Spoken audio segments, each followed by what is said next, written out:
No, it was a megachurch in California. It was huge. It was massive. And they taught their congregants that it's the Old Testament's not just for moral living, it's also a diet book. It's a book to go on a diet, lose some weight and be spiritual in the process, I guess, right?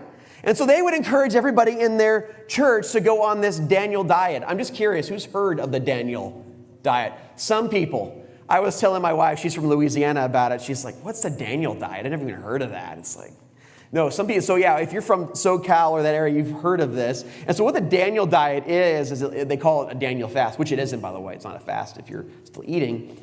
But they have you get away from meat, dairy, and alcohol, and all these rich foods are avoided. And you're on, vegetables, fruit, and water to be more sensitive to God. So yeah, it's based on Daniel's diet in the book of Daniel, where he did this 3-week morning fast and he abstained from all meat and wine. And people take this as a fast. It's just cutting out really meat, alcohol, and cheese and stuff.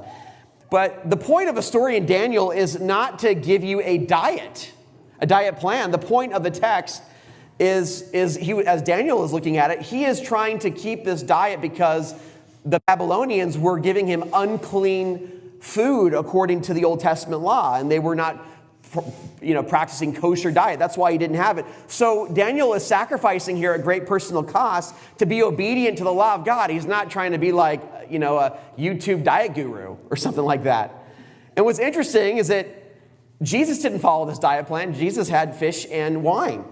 John the Baptist didn't go with his diet either. He had locusts and wild honey, right? I don't see anybody trying to copy that diet plan, right? Like people all dressed up like John the Baptist out in the wilderness. They're like, I think we got to put you in an institution. I don't know if this is right. This is kind of a little weird. You're like, locusts and wild honey, That's not going to take off in a church, is it?